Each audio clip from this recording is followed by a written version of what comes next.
Ramahi saudara antum. Antum cukup ajak dia pengajian. Dia tak mau diajak pengajian Pak Ustaz. Dulu ngaji mesti di masjid. Sekarang kata Kunto Wijoyo, santri tanpa pesantren. Kok bisa? Di kamar berapa banyak jamaah yang saya jumpa di tepi jalan. Saya nongkrong di tepi jalan. Saya kalau nongkrong di tepi jalan, saya tak begini, peci saya buka, pakai baju kemeja, tangan saya gulung. Banyak orang sangka ini macam mirip Ustaz Somad. Tapi sedang makan, tiba-tiba datang anak muda, pakai celananya cuma sampai lutut. Ini hilang, tak kemana hilangnya. Hilang. Yang atas ni panjang, ikatnya sampai sini. Pakai anting. Pas saya sedang makan, ditengoknya saya lama. Saya dah curiga ini intel nampaknya. Ditengoknya lama. Udah lama-lama mendekat dia, disalaminya saya. Ustaz, saya sering nengok video Ustaz. Ternyata mereka tak ke masjid, tapi mulai mendengar. Saya yakin mereka akan merubah. Kirimkan. Aku tak suka lah ceramah Ustaz Somad itu. Aku lebih suka ceramah Buya Yahya. Dia pakai sorban, pakai jubah 2 lapis. Itu style dia suka dia. Jangan paksakan mesti ikut Ustaz kita. Aku sukanya Ustaz yang janggut panjang-panjang lah, kata dia. Dia serah, itu pintunya saja. Yang penting dia menuju kebaikan jalan Allah Subhanahu wa taala. Nah, jadi jangan balik dari sini kalian kumpulkan kawan-kawan, sini kawan-kawan.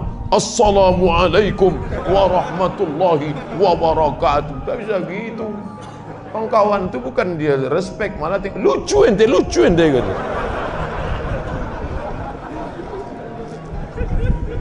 Usulkan ke ketua masjid, Pak Ketua Masjid, ini kan di lingkungan kita ini banyak anak-anak muda.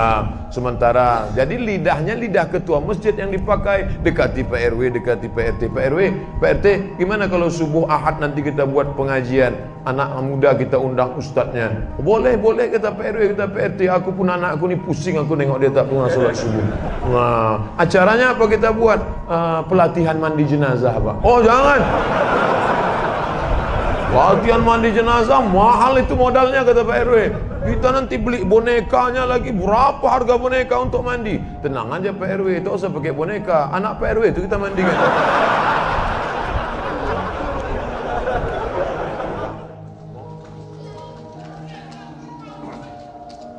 Apakah orang tua bertanggung jawab terhadap anak yang mabuk, yang sakau, yang pacaran, yang minum khamar? Kullukum ra'in, setiap kamu adalah pemimpin. Wa kullukum mas'ulun ar-ra'iyatih, setiap kamu akan ditanya tentang yang kau pimpin. Saya akan ditanya tentang anak saya. Maka anak keponakan saya laki-laki, adik saya laki-laki. Adik laki-laki punya anak perempuan. Kalau dia meninggal, adik saya yang menjadi walinya. Maka adik keponakan perempuan saya wajib masuk pesantren. Karena kalau bapakmu meninggal, aku walimu. Aku yang menikahkanmu nanti. Aku tanggung jawab di hadapan Allah Subhanahu wa taala. Bapak laki-laki punya saudara kandung laki-laki, punya anak perempuan. Maka kalau meninggal bapaknya, bapak akan menjadi walinya. Maka kita bertanggung jawab di hadapan Allah. Anak keponakan saya wajib masuk pesantren karena saya tak sanggup mendidik mereka. Benteng pertahanan umat Islam, akidah Ahlussunnah wal Jamaah, bisa hafal Quran, selamat dari pergaulan bebas, selamat dari narkoba, selamat dari sekuler, selamat dari liberal, selamat dari aliran sesat.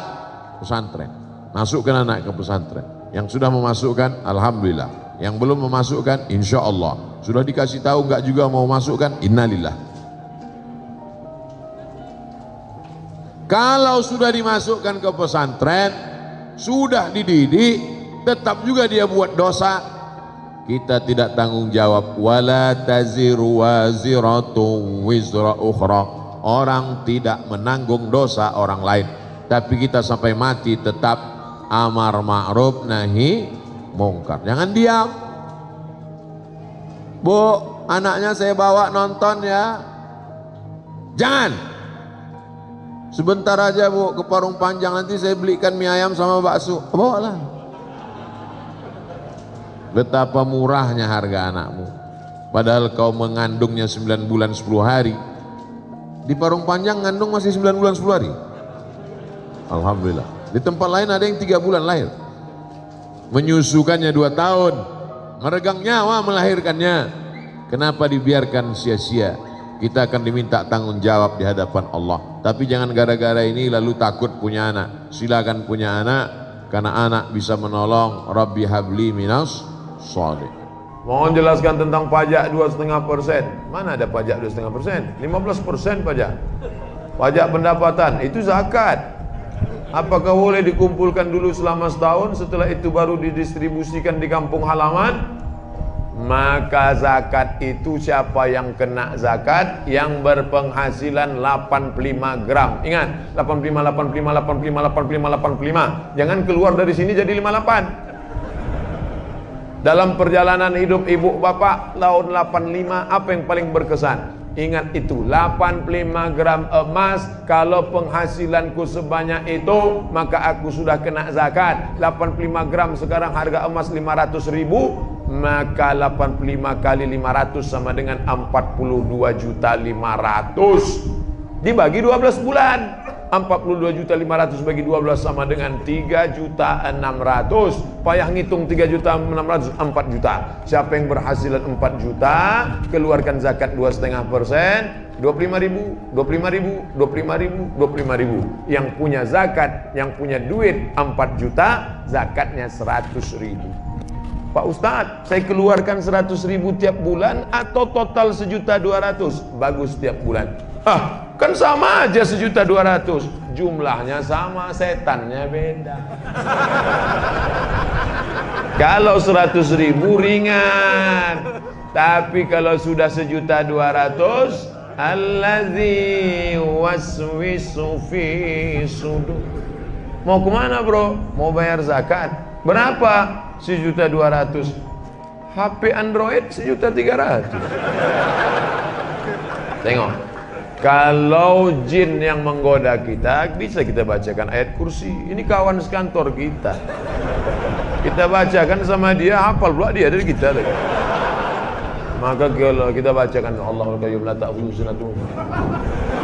Kenapa kau bacakan aku? Aku mau bayar zakat, kau goda-goda juga. Tulis besar-besar nih, jangan menggoda saya karena saya rentan tergoda.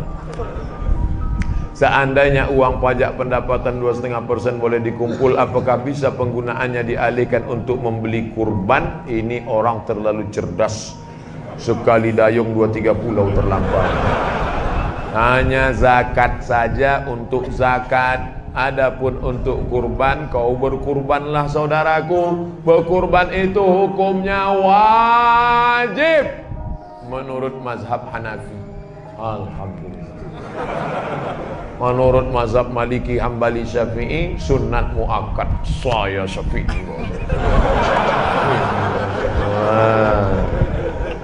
Kurbanlah. Fasalli li rabbika wanhar. 2,5 juta. Ingat, duit yang kau simpan tak mau keluar akan keluar juga dengan caranya sendiri. Meletuplah ban, datanglah sakit. Saya bukan nakut-nakuti. Peganglah, silakan, akan keluar dengan caranya sendiri. Ingat, tengok, waspada. Apakah boleh kita makmum ke orang yang tak semazhab dengan kita? Contohnya imamnya Hanafi, kita Syafi'i. Karena ustadz di masjid kami bilang tidak sah solatnya. Tolong tunjukkan rujukannya Pak Ustadz. Kalau ustadz ini mengatakan tidak sah solat beda mazhab, maka semua jamaah Batam yang ada di Masjidil Haram tidak sah solatnya. Karena orang Batam mazhabnya Syafi'i, sedangkan imam Masjidil Haram Syekh Abdurrahman Sudes mazhabnya Hambali. Saya tinggal di Maroko 2 tahun. Maroko itu mazhabnya Maliki. Berarti sholat saya 2 tahun itu mesti saya gantilah. Maka buka buku 37 masalah populer dalam masalah mazhab, sholat beda mazhab, maka sholatnya sah. Imam Syafi'i bermakmum kepada mazhab Hanafi ketika beliau berada di Irak. Kampung Imam Hanafi namanya Kufah. Imam Hanafi meninggal tahun 150 di Kufah. Imam Syafi'i selama di Kufah bermakmum kepada mazhab Hanafi. Saya tak fanatik terhadap mazhab, Idza qanatal imamu faqanata. Kalau saya sholat subuh di masjid, mazhab saya Hambali, imamnya mazhab Syafi'i, imamnya berkunut. Bagaimana sikap saya, Syekh? Kata Syekh Ibnu Utsaimin di Saudi Arabia, kalau imammu berkunut, angkat tangan kau ucapkan amin. Allahumma hdina fi man hadait, amin. Wa'afina fi man afait, amin. Wa tawallana fi man tawallait, amin. Wa barik lana fi ma a'tait, amin. Wa qina bi rahmatika syarra ma qadait, amin. Sisanya tak diaminkan karena sisanya itu bukan doa tapi sana. Fa innaka taqdi wa la yuqda alaik. Kayak yang hafal ikut. Fa innaka taqdi wa la yuqda alaik wa innahu la yadhillu man walait wa la yu'izzu man adait. Tabarakta rabbana wa ta'ala. Falakal hamdu ala ma qadait. Nastaghfiruka wa natubu ilaik. Wa sallallahu ala sayyidina Muhammadin nabiyil ummi wa ala alihi washabbihi wa baraka wa sallam. Yang tak hafal gerakkan ainglah. Idza qanatal imamu faqanata wa illa fala. Kalau imammu berkunut maka kau ikut berkunut. Kalau imammu tak berkunut, jangan kau buat kunut sendirian di belakang. Assalamualaikum Pak Ustadz. Waalaikumsalam warahmatullahi wabarakatuh. Saya bekerja di swasta. Sebagian besar saham dimiliki non muslim dan saya menerima gaji setiap bulan. Namun per bulannya ada sumbangan rutin dengan nominal tertentu ke yayasan, tak saya sebut nama agamanya, menjaga kode etik jurnalistik, di mana situ sifatnya wajib bukan sukarela. Apakah kami nanti di akhirat saat dimintai pertanggungjawaban kemana uang sumbangan ini? Bagaimana hukumnya bekerja di perusahaan non muslim? Pertanyaan ini ada dua, pertanyaan bercabang. Pertanyaan pertama, apa hukum kerja di tempat non muslim? Nabi punya menantu namanya Sayyidina Ali bin Abi Thalib. Menantu Nabi, suami dari anaknya Sayyidatuna Fatimah. Pindah ke Madinah kerja di rumah orang Yahudi. Kerjanya menimba air orang Yahudi. Susah, nggak ada duit, ngambil upah menimba air. Dilaporkan ke Nabi, ya Rasulullah, Ali kerja di rumah orang Yahudi. Apa kerjanya? Menimba air. Nabi tidak larang. Itu hukum boleh bekerja di tempat non muslim selama tidak terkait masalah akidah. Kalau sudah terkait masalah akidah, dilarangnya untuk sholat, wajib ikut ritual dia.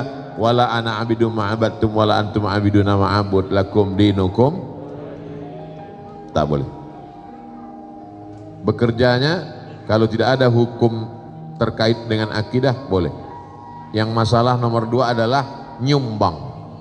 Setiap uang yang keluar dari kita akan ditanya an malihi, harta yang kau keluarkan akan ditanya min ainak tasabahu, dapatnya dari mana, wa fima anfaqahu, dipakai untuk apa. Kalau umur pertanyaannya satu, umur kemana kau habiskan. Kalau ilmu pertanyaannya satu, sudahkah kau amalkan. Kalau badan pertanyaannya satu, sudah kau pakai untuk apa kaki dan tangan, mata, telinga, lidahmu. Tapi kalau harta pertanyaannya dua, dapatnya dari mana, dipakai untuk apa. Dapatnya dari mana? Halal, kerja. Tapi dipakai untuk apa? Jangan-jangan dipakai untuk program keagamaan. Tapi Pak Ustadz, saya kerja di situ, pemegang sahamnya mereka. Kalau saya keluar dari sini, nanti saya tidak. Kalau ada tempat kerja lain yang kira-kira selamat daripada nyumbang untuk program agama, boleh. Tapi kalau tidak ada lain, pilihannya dua, mati dengan kerja ini. Pilih mana? Jangan pilih mati, nggak boleh. Silakan kerja. Mudah-mudahan uang itu dipakainya untuk sosial, bukan untuk penyebaran agama, insya Allah. Tapi kalau masih ada alternatif lain, hanya beda-beda sekian gajinya, ini lebih rendah tapi selamat dari nyumbang untuk program akidah orang lain, maka pilih. Syukur-syukur dia mau. Boleh nggak Pak, saya orang Islam, uangnya dipakai untuk Masjid Darul Falah. Boleh, silakan kata dia. Silakan pakai untuk Darul Falah, tapi bulan depan kau nggak di sini lagi. Oh, bahaya Pak Ustadz. Nah, itu hukum darurat membolehkan yang terlarang. Ad-darurat tubihul mahzurat. Demikian, wallahu a'lam bishawab. Tanpa solat witir sahkah solat tahajud? Solat tahajud sah. Solat itu dibuka dengan takbir, ditutup dengan salam, sah. Tapi tidak sempurna. Solat tahajud saja dia, tiba-tiba azan subuh, sah. Tapi paling bagusnya pakai witir. Witir 2, sebelum tidur malam atau setelah tahajud. Makanya dia tidak menjadi penutup. Tapi yang paling bagus tahajud, tutup dengan witir. Tapi kalau dia tahajud saja, sah. Atau witirnya duluan, bagus, tak salah.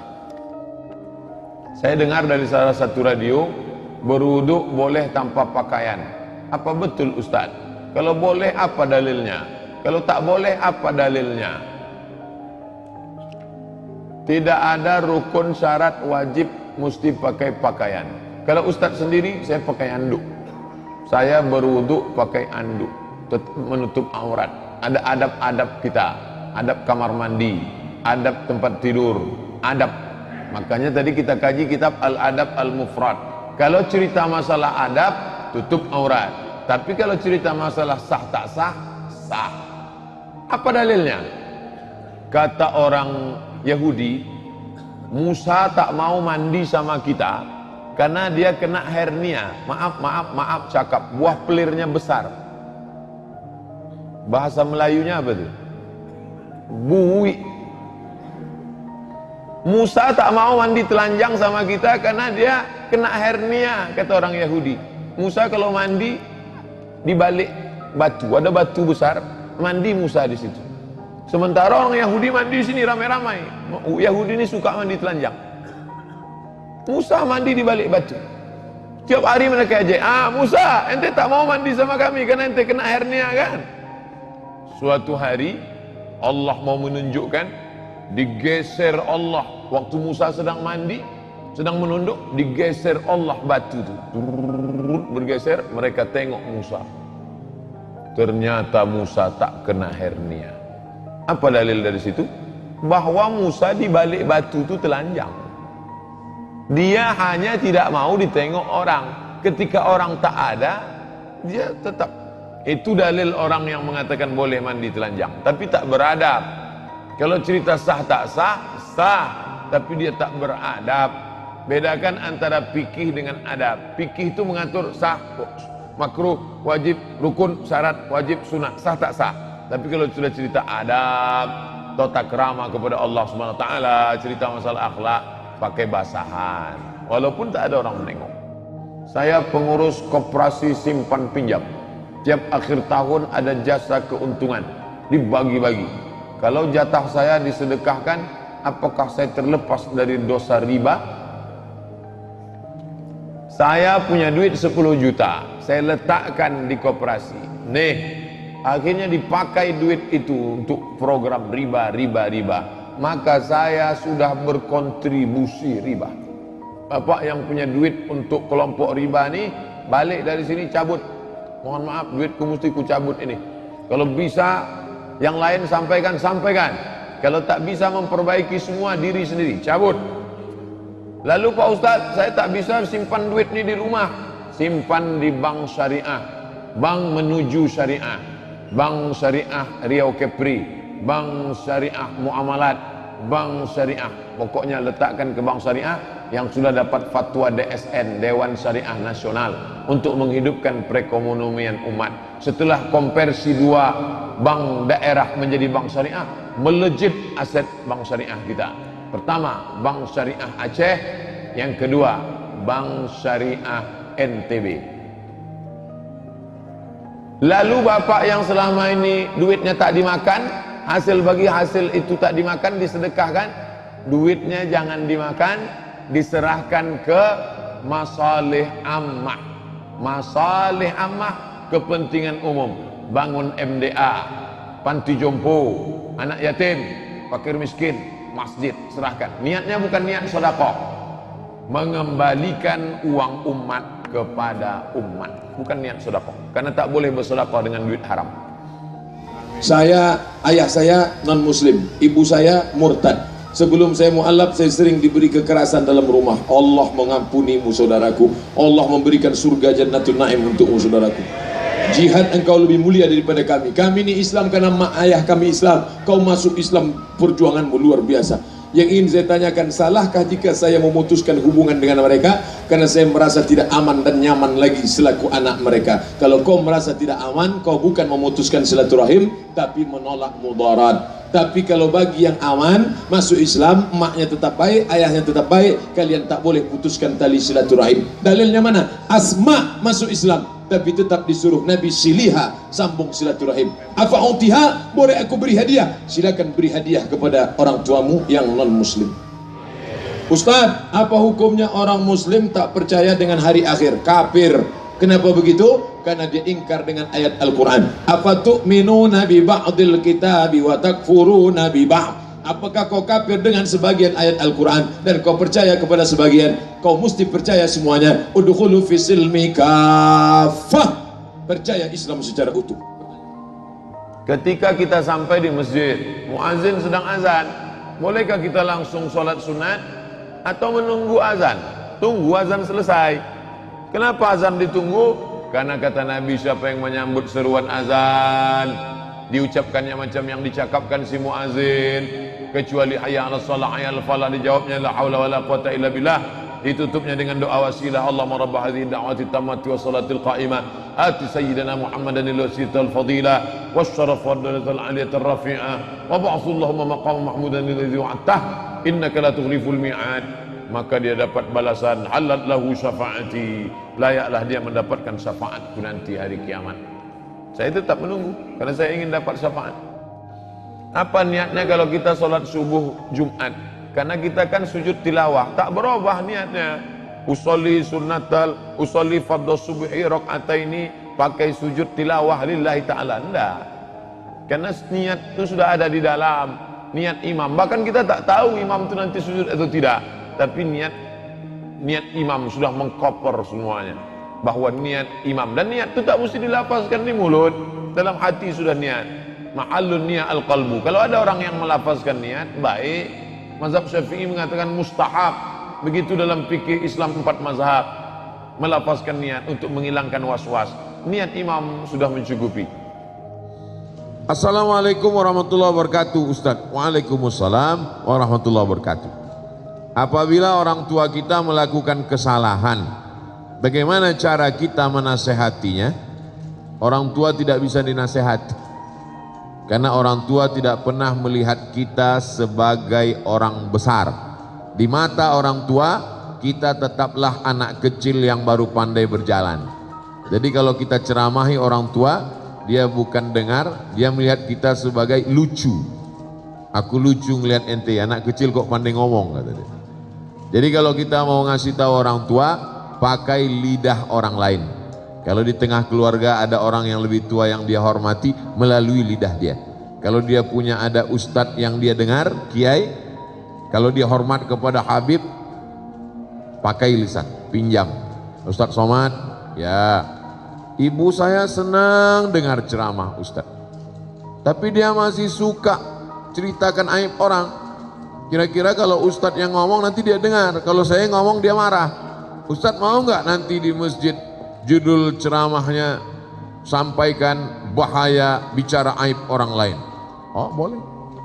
Bahaya bicara aib orang lain. Selesai pengajian datang ibunya. Ustadz tadi dibisiki anak saya ya.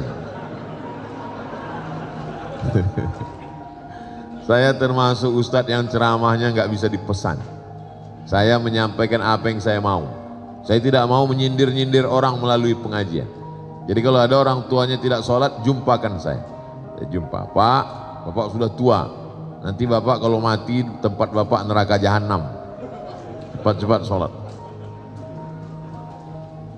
Saya kalau diundang ke kantor, dipesan, Ustadz ceramah tolong jangan singgung-singgung masalah jilbab. Karena istri kepala dinas belum berjilbab. Nah, saya bahas itu. Yang tidak pakai jilbab, neraka jahanam tempat. Makanya banyak tempat ceramah wal awwal wal akhir. Itu yang pertama dan terakhir. Saya tak pandai menyindir-nyindir orang melalui ceramah. Saya mau ngomongnya langsung to the point. Nah, jadi pakai orang lain, karena orang tua tidak pernah menganggap kita besar dalam pandangan dia. Kadang anak-anak muda ini kalau udah ikut pengajian, pulang-pulang mau menceramahi orang tua.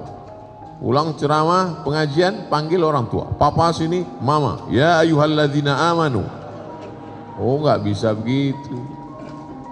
Dia lebih banyak makan asam garam dari kita. Karena banyak makan asam garam, itulah maka darah tingginya kuat. Saya bertetangga dengan non-muslim sampai kelas 6 SD. Setelah itu orang tua saya pindah, tapi hubungan saya sampai hari ini baik.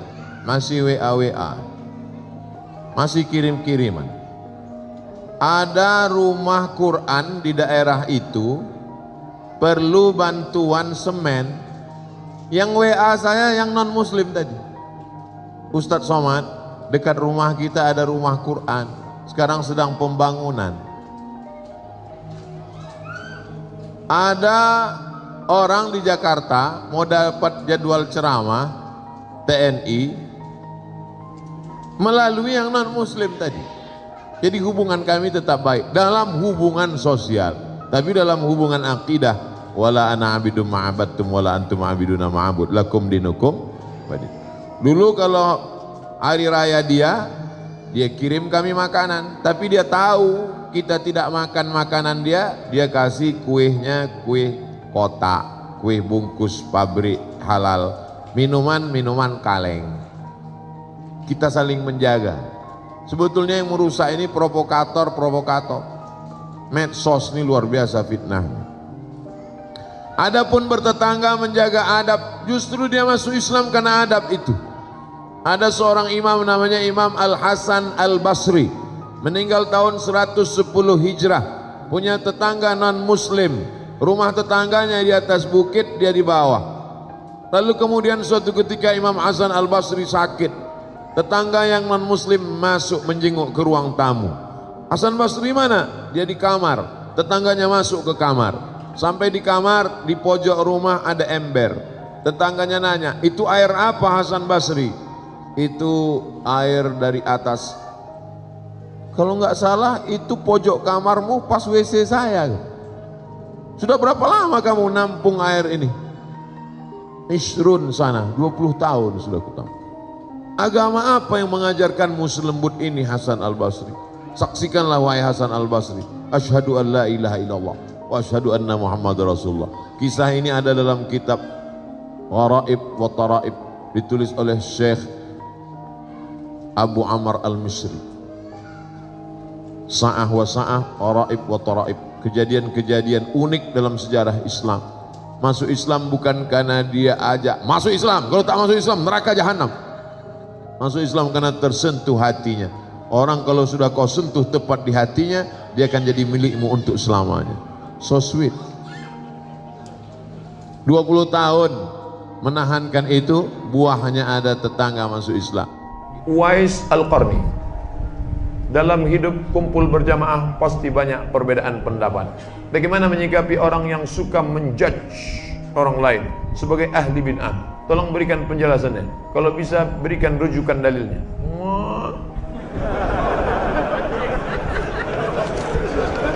Tidak boleh. Ini saya kutip pendapat Ustadz Abdullah Hadrami, saudara kalangan salafi dari Malang. Apa kata Ustadz Abdullah Hadrami? Murid langsung Syekh Ibnu Utsaimin, 4 tahun mulazamah dengan Syekh Utsaimin di Makkah, di Saudi Arabia. Jangan menuduh saudaramu pelaku bid'ah kalau perbuatan itu tidak disepakati ulama bahwa dia bid'ah. Ketika kau katakan, hei pelaku bid'ah, maka bid'ah sama dengan hei dolalah, dolalah sama dengan hei penghuni neraka. Hati-hati. Selama masih ada dalilnya, tak boleh kau katakan itu perbuatan bid'ah. Tapi kalau sepakat ulama bahwa itu bid'ah, maka kau mesti menegakkan bendera kebenaran. Bid'ah, batil, haram. Tapi selama dia tidak bid'ah, ada dalilnya. Dalil dari jauh, dalil dari dekat, dalil am, dalil khas, tak boleh kau katakan bid'ah. Apakah nikah muda itu salah? Nikah muda bagus. Saya menyesal nikah udah tua. Kalau tahulah saya nikah muda itu baik, begitu habis sunat nikah langsung. Untuk menghindari zina Pak Ustadz, disuruh nikah tapi belum siap. Saya baru pulang dari Mesir seminggu yang lalu. Hari Rabu saya pulang. Waktu terakhir berjumpa dengan adik-adik, saya katakan, kalian kalau ada anak lajang yang sedang kuliah, kebetulan ada perempuan yang juga dikirim belanja dari orang tuanya, cocok kalian, bagus kalian menikah. Tapi dengan syarat perjalanan perjanjian yang ketat. Adinda, aku belum bisa cari makan, aku kiriman orang tuaku, kau pula dikirim orang tuamu. Bagaimana kalau kita merger aja? Yalah bang, kata dia, daripada kau diambil orang lain, bagus aku yang mengambil, bagus nikah. Tapi orang tua saya ini tak paham tentang ini Pak Ustadz. Dia maunya saya kepribadian dulu, mobil pribadi, rumah pribadi, kebun pribadi. Gimana nih Pak Ustadz? Maka pahamkanlah orang tua.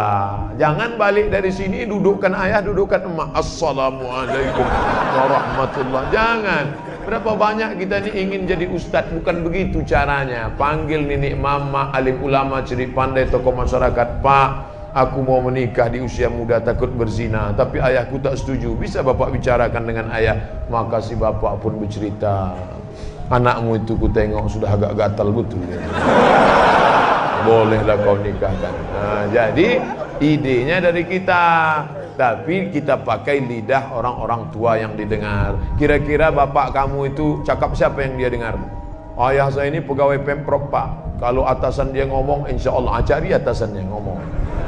Ayah saya ini ngefan betul sama Ustadz Fulan Pak. Panggil Ustadz itu, suruh Ustadz. Ada imam di masjid Jabal Arafah namanya Ustadz Haruna Hasim. Ayah saya jamaahnya Pak. Panggil Ustadz Haruna. Ustadz tolong ngomongkan ke dia. Kata Ustadz Haruna, bagus betul kalau anak bapak itu nikah. Iyalah saya setuju lah kalau gitu. Saya mau bertanya Ustadz, bagaimana cara bertaubat dengan fulus? Oh tulus. Dua pula dikasihnya F sangka. Rukun taubat. Pertama, an-nadamu fil qalbi, menyesal dalam hati. Menyesal. Yang kedua, al-iqraru bil lisani, dengan lidah. Astaghfirullahalazim. Agak panjang. Astaghfirullahalazim alladzi la ilaha illa huwa al-hayyul qayyum wa atubu ilaih. Yang lebih panjang, Allahumma anta rabbi la ilaha illa anta khalaqtani wa ana 'abduka wa ana 'ala 'ahdika wa 'adika mastata'tu. A'udzubika min syarri ma sana'tu, abu laka bi ni'matika 'alayya wa abu dzambi faghfir li fa innahu la yaghfiru dzunuba illa anta. Tak hafal saya Pak Ustaz, cari di Google. Sayyidul Istighfar, enter, print, cetak, tempel. Di mana sering ditengok-tengok. Kebetulan di kantor, tempel kantor. Allahumma anta rabbi. Ibu-ibu yang masak tempel dekat kuali. Allahumma anta rabbi la ilaha illa anta khalaqtani wa ana 'abduka wa ana 'abduka. Al-iqraru bil lisan, an-nadam bil qalbi, menyesal dalam hati. Al-iqraru bil lisan dinyatakan dengan lidah. Al-itmaru alla ya'uda ilaihi abadan, bertekad kuat tidak akan balik kepada perbuatan ini. Istighfar. Ayolah bro, kita ke karaoke malam ini. Tidak. Aku kalau sudah kukatakan taubat kepada Allah, sekalipun ke karaoke ini, tidak, sekali tidak. Kami yang bayar. Ayolah.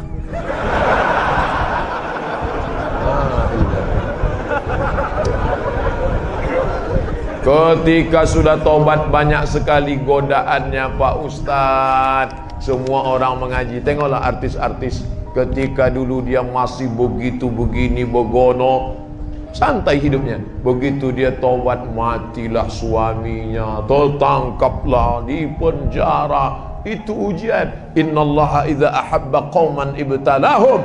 Kalau Allah cinta kepada seseorang, maka diujinya iman itu.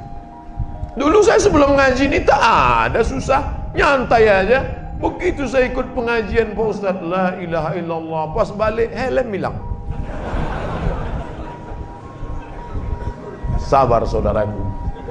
Karena ujian itu hanya akan menghapuskan dosa-dosamu di masa yang lalu. La yusibul mu'min min nasabin wala wasabin wala saqamin wala syaukin yastakuha. Sakit, gundah gulana, kehilangan, sampai duri yang menusuk tapak kakimu. Allah menghapuskan segala dosa-dosamu di masa yang lalu. Mana ada dosa saya? Mana dosa saya? Ketika kau mengaku tak berdosa, saat itu kau sedang berdosa.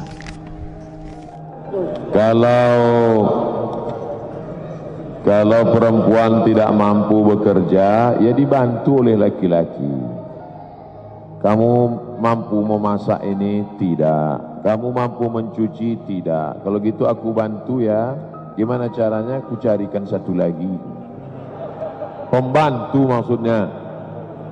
Inilah saya mancing bapak ini, coba lihat. Begitulah keinginan mereka yang tak tersalurkan nampaknya. Ibu tenang saja, karena di Indonesia tidak bisa laki-laki menikah sebelum ada izin dari istri pertama yang ditandatangani matre 6.000. Makanya nanti sebelum tidur malam yakinkan di sekitar kamar itu tidak ada matre 6.000. Karena kita khawatir bisa jadi sebelum tidur. Adapun tentang masalah ini, wa amruhum syura bainahum. Kalau memang dia izin, tidak perlu menunggu lemah dan sakit. Itu ada salah seorang dosen, ketika kami pergi kondangan, dia berjalan dengan 2 orang perempuan. Ustaz tahu nggak itu siapa perempuan itu? Siapa itu? Itu istrinya. Yang itu istri yang dinikahkan oleh istri pertamanya. Nah, begitu. Tapi kalau siap, kalau tidak siap jangan. Macam kerakap tumbuh di batu, hidup segan, mati tak mau. Oleh sebab itu bermusyawarah lebih baik. Tapi kalau tidak mampu menimbulkan mudarat, darul mafasid muqaddam ala jalbil masalih. Menolak mudarat lebih dikedepankan daripada mengambil manfaat. Wallahu a'lam bishawab. Terima kasih Ustaz, selesai dari perangkap ya. Ustaz punten, apa saja supaya istri kita yang lemah itu terbantu? Maka ada pertanyaan berikutnya, apa saja yang termasuk akhlak baik untuk calon suami? Perempuan melihat laki-laki ada 2, laki-laki melihat perempuan ada 4. Perempuan dengan walinya melihat laki-laki itu 2. Idza ja'akum man tardawna dinahu. Kalau kau lihat laki-laki itu baik agamanya, wa khuluquhu baik akhlaknya, fazawijuhu, nikahkanlah anak gadismu dengan dia. Illa taf'aluhu, kalau kau tidak nikahkan dengan dia, takun fitnatun fil ardi wa fasadun arid, akan terjadi kerusakan yang amat sangat besar di atas muka bumi Allah. Jadi laki-laki itu syaratnya lebih sedikit daripada perempuan. Baik agamanya, sholat berjamaah, rajin puasa sunat, tutur katanya lembut, berakhlakul karimah, terimalah dia. Iyakunu fuqara, kalau dia miskin, susah, yughnihimullah, Allah akan mengkayakan dia, Allah akan bukakan rezeki untuk dia.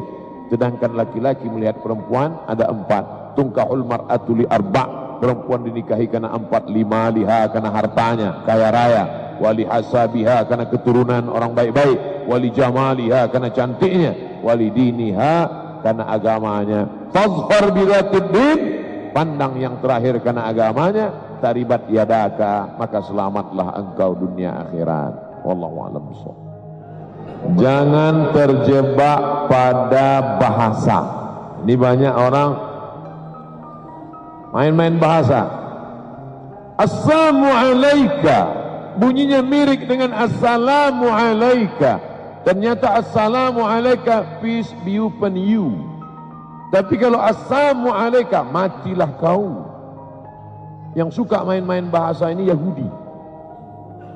Ya ayyuhalladzina amanu, hai orang beriman, la taqulu ra'ina, jangan katakan ra'ina, wa qulun zurna wasma'u, ganti dengan kalimat lain, karena ra'ina itu diplesetkan dari ra'una.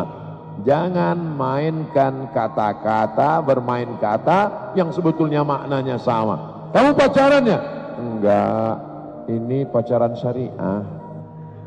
Lihat aja, kami panggilnya aja ya abi ya ummi. Bulan pertama, bulan ketiga ya akhi ya ukhti, berikutnya ya almarhum ya almarhumah. Ini bukan pacaran, ini komitmen. Jangan terjebak pada kata, tapi lihat substansinya. Kalau memang engkau pemuda milenial, kalau memang engkau gagah perkasa, bukan kau datang dengan mobil mewahmu, bukan kau datang dengan gayamu, tapi datanglah dengan seperangkat alat sholat dan kitab suci Al-Quran. Wallahu a'lam. Memohon doa kepada Allah dengan menyebut Nabi Muhammad, namanya tawassul. A'udzubillahi minasyaitonirrajim. Wa kanu min qablu yastaftihuna 'alal ladzina kafaru. Dulu ada orang Yahudi di Madinah perang melawan Bani Ghatafan. Bani Ghatafan ini orang Arab yang kuat. Sebelum mereka perang melawan Bani Ghatafan, mereka berdoa kepada Allah, bertawassul menyebut nama Nabi. Allahumma inna natawassalu ilaika bihaqqi Muhammad. Ya Allah, kami mohon kepada engkau dengan kemuliaan Nabi yang akan kau utus akhir zaman, menangkan kami melawan Bani Ghatafan. Itulah makna ayat wa kanu min qablu yastaftihuna 'alal ladzina kafaru. Mereka berdoa kepada Allah dengan menyebut nama Muhammad sallallahu alaihi wasallam. Apa komentar ulama tentang hadis ini? Kalau memohon doa kepada Allah menyebut Nabi sebelum ada saja boleh, apalagi setelah dia ada. Itulah boleh bertawassul dengan Nabi walaupun Nabi sudah meninggal dunia. Karena sebelum dia wujud saja boleh, apalagi setelah dia ada. Dan Nabi itu meninggalnya tak sama dengan meninggalnya kita. Dia meninggal hanya berpindah alam. Maka semua orang yang mengucapkan salam, maka salamnya dibalas oleh Nabi. Assalamu alayka ayyuhan nabiyyu wa rahmatullahi wa barakatuh. Dia punya kehidupan yang khusus. Kalau mau melihat bagaimana hukum tawassul dengan Nabi setelah Nabi meninggal secara lengkap dan detail, bacalah kitab Sayyid Muhammad bin Alawi bin Abbas Al-Hasani Al-Maliki. Nama kitabnya Mafahim Yajib an Tusahhah. Allah, kata seorang sahabat, bolehkah aku menjadikan doa-doaku itu seperempatnya salawat? Kata Nabi, baik. Kalau lebih daripada itu, baik. Bolehkah aku jadikan setengah dari doa-doaku itu salawat? Kata Nabi, baik. Kalau lebih banyak daripada itu, lebih baik. Bolehkah aku jadikan semua doa-doaku itu isinya salawat? Maka Allah menghapuskan dosa-dosamu dan mengangkat derajatmu. Jadi salawat makin banyak, makin baik. Inna salatakum aktsiru as-salata alayya. Perbanyak salawat padaku khusus pada hari Jumat. Kamis banyak, Rabu banyak, tapi pada hari Jumat lebih banyak. Inna salatakum ma'rudatun alayya. Salawat kalian dibawa dari tempat kalian membaca itu ke makam Nabi di Masjid Nabawi. Sahabat itu jangan bayangkan sahabat itu tidak rasionalis. Apa kata sahabat? Kaifa salatuna ma'rudatun alaika wa qad arimta. Bagaimana mungkin salawat kami dibawa kepadamu sedangkan engkau sudah mati dimakan cacing tanah, sudah hancur berkeping? Apa jawab Nabi? Innallaha harramal arda ajsadal anbiya. Allah mengharamkan tanah memakan jasad para nabi. Oleh sebab itu silakan perbanyak salawat tanpa henti. Ada yang membuat target, saya hari ini salawat 1000 kali, bagus. Tapi yang tahu kita sendiri dengan Allah. Jangan nanti setelah 1000 tulis, alhamdulillah sudah 1000 hari ini. Wallahu a'lam.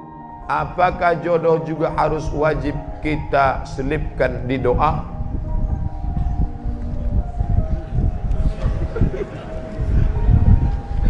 Minta rezeki kepada Allah. Allahumma rzuqna rizqan halalan thayyiba. Istri itu rezeki atau tak rezeki? Rezeki, duit rezeki, kebun rezeki, rezeki, istri rezeki. Makanya kita diajarkan doa. Rabbana hablana min azwajina. Berikan kepada kami istri, wa zurriyatina, anak-anak, qurrata a'yun, yang sejuk dipandang mata. Keluar kita dari rumah panas, begitu menengok dia sejuk mata kita menengok. Masya Allah. Sedang lelah di kantor ditekan atasan, di jalan kena razia pula. Begitu sampai di rumah, datang dia membawakan sejuk rasa abang. Iya bang, baru hidupkan nasi gitu. Maka mintakanlah. Boleh saya sebut namanya Pak Ustadz? Boleh, tapi jangan kuat-kuat. Ya Allah, berikanlah aku istri yang salihah. Makan dan minum sambil duduk, tapi saya pernah disuruh minum sambil berdiri waktu minum air zam-zam Pak Ustadz. Pas minum air zam-zam berdiri. Mana? Ada dalilnya tak Pak Ustaz? Rana Rasulullah SAW yasrabu zam-zam qa'iman. Nabi SAW minum air zam-zam berdiri. Nah, kata Ustaz Samad minum duduk. Kenapa Nabi Muhammad minum berdiri? Kenapa minum air ini mesti duduk? Karena waktu duduk saringannya telentang, ketika berdiri saringannya telungkup. Minum air zam-zam berdiri tak perlu pakai saringan, karena air zam-zam air yang tersuci di dunia. 2-0 orang yang mengejek Nabi SAW. Ini Nabi kalian ini pelintat-pelintut nih. Suruhnya orang minum duduk, dia sendiri minum berdiri. Kau yang mengejek Nabi Muhammad, nampak jahilmu 2 kali lipat. Kenapa minum berdiri? Nabi minum berdiri karena air zam-zam tak perlu disaring, air yang paling suci di dunia. Waktu saya pergi ceramah ke Kuala Lumpur, ada bapak-bapak punya air penyaring dari Jepang. Jepang, made in Japan. Made in China tak laku sama dia. Lalu kemudian datanglah orang Jepang tadi, kata si bapak tadi, hebat air yang disaring pakai ini. Oh hebat pak. Tunggu sebentar ya, dia masuk ke kamar, dibawanya air zam-zam. Tolong bandingkan sama ini. Loh, kok lebih bersih ini? Ini dari Mekah ya, kata dia. Iya, tahu juga rupanya dia. Walaupun dia tak bersunat, tahu dia mana air ini. Itulah hebatnya.